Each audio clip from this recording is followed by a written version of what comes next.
All right, me. It is November something. First week in November. It's not even the weekend yet. It's Thursday. I don't know what day it is anymore. But I just spent the vast majority of the day reading Weird Indiana, written by Merriman, Willis, and Taylor.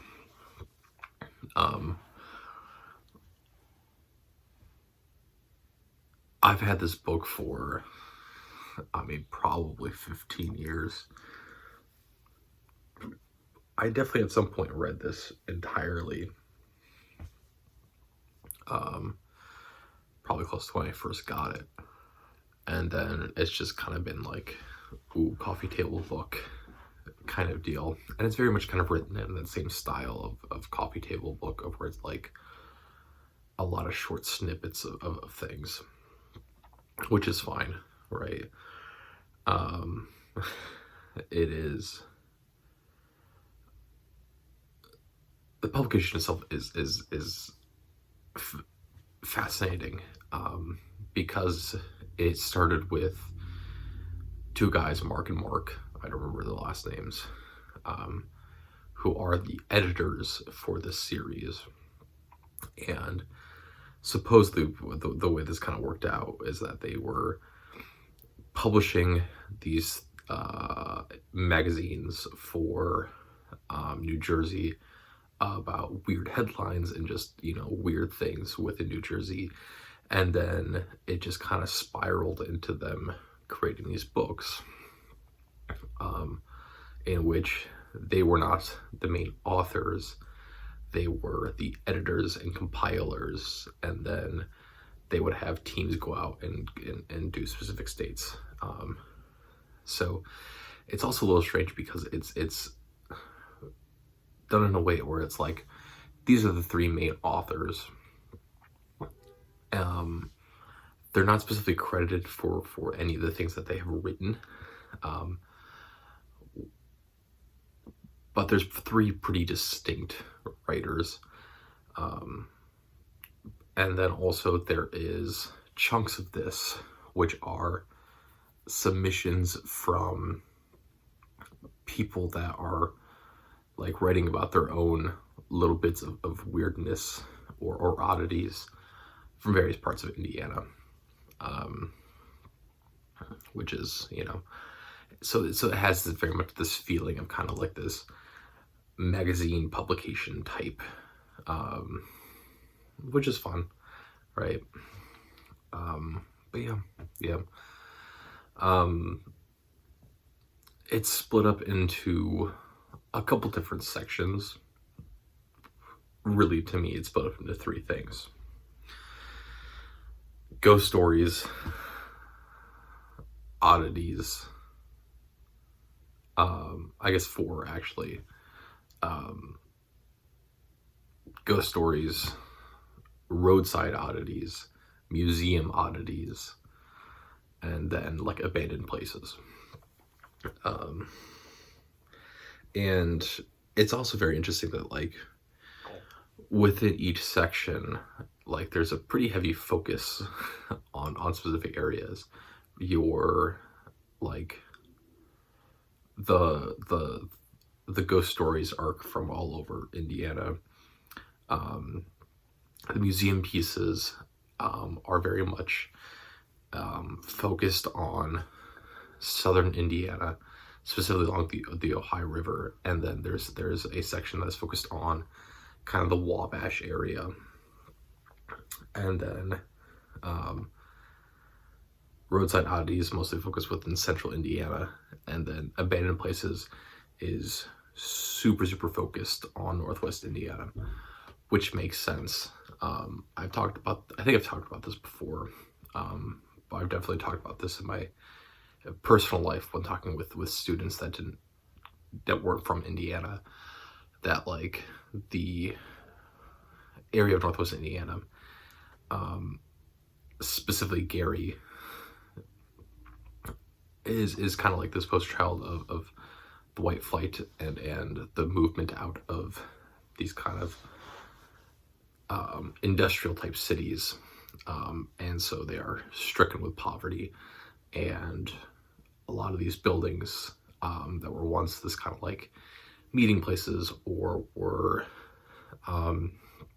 like central to kind of public transportation or things like that, or they're just abandoned, right? So yeah.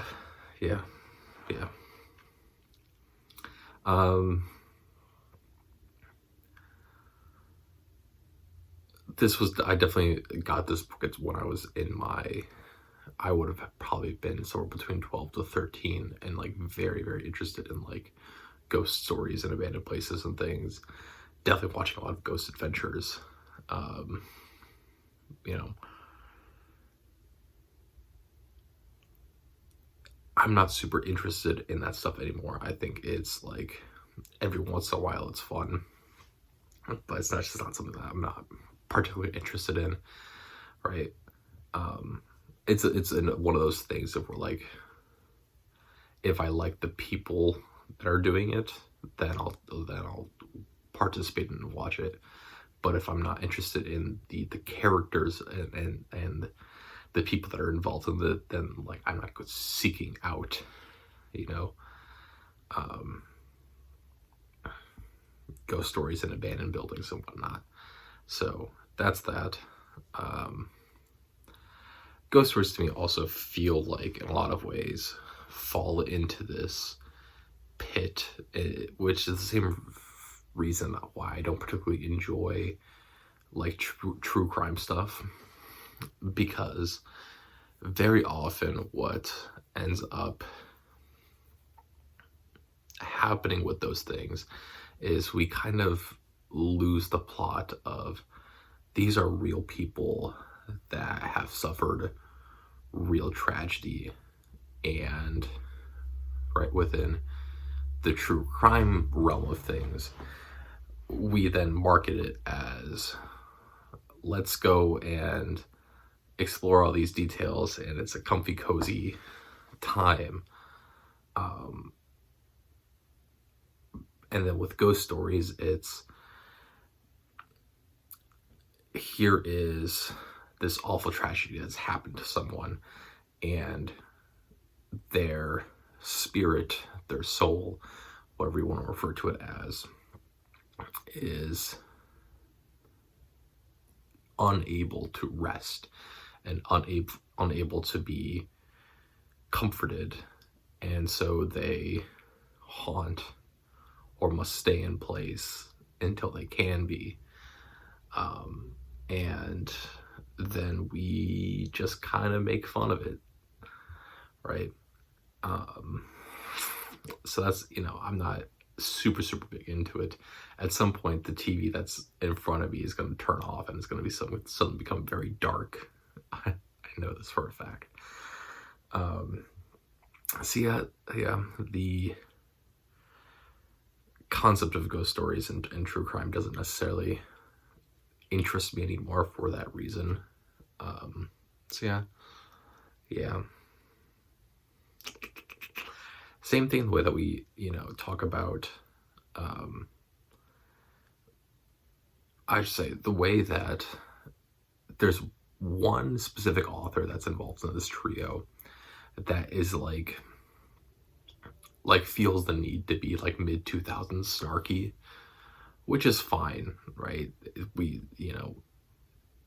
But it's another one of those things of where like when this person is writing about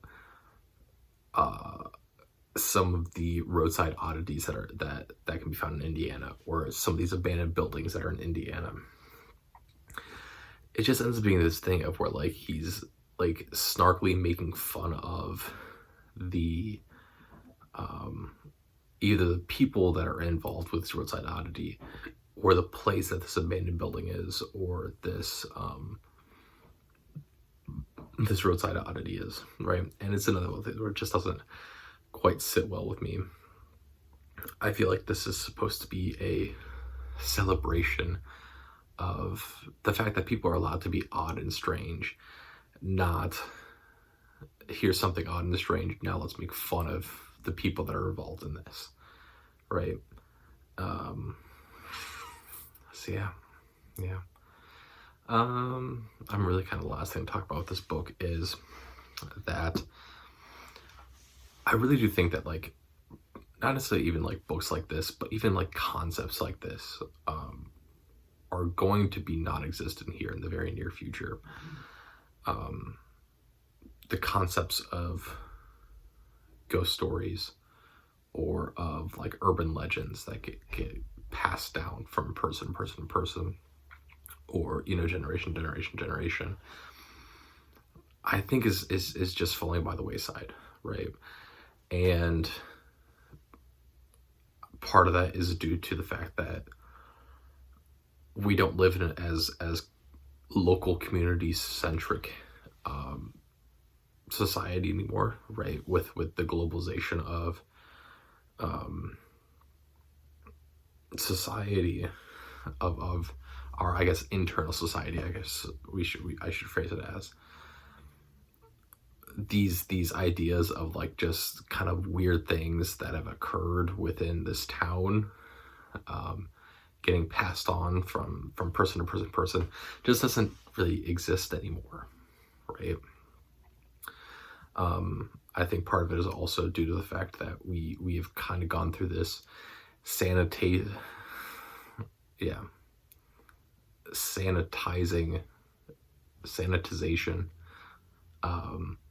of what we were willing to, like, or what parents should not even parents, but like what we should let our kids try to see, right? Which is a good thing in a lot of ways, right? But I think like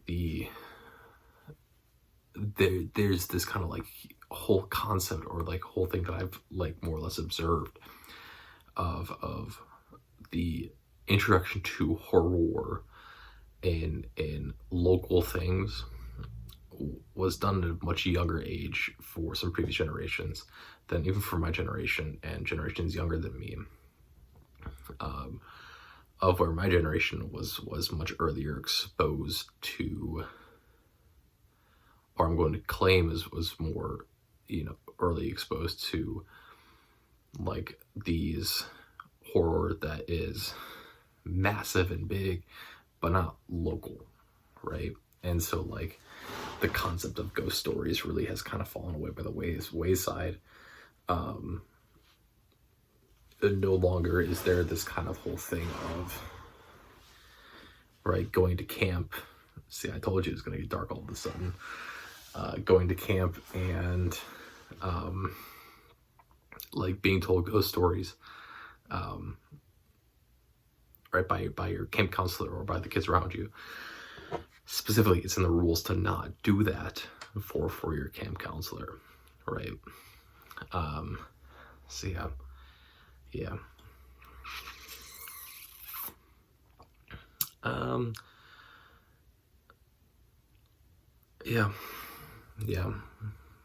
So I mean, I really do think that like just things like this are gonna fall by the wayside in the near future, right? The fact that the hometown that I grew up in and the high school that I went to and the place that I now currently live at this point in time was involved in the largest ghost hunt, arguably the largest ghost hunt in the world for about a 3-week period. And like no one ever like talks about it, or that there was this massive corporation, not even corporation, but just person who built an entire town, miniature town, just for the love of it, and attracted tourists from all over the world. And then World War II occurs and like has to abandon it, and that now only lives in some old record books, right? That's fascinating to me, and it's fascinating that like it just is never involved in anything. And I think if I were to even discuss or like try to talk about it, people go like, what the fuck are you on about? Right? So yeah. You know, I think it is a piece of us that is going away. But yeah, I guess that's kind of it on Weird Indiana. I mean, it's fun. It was relatively quick, but yeah.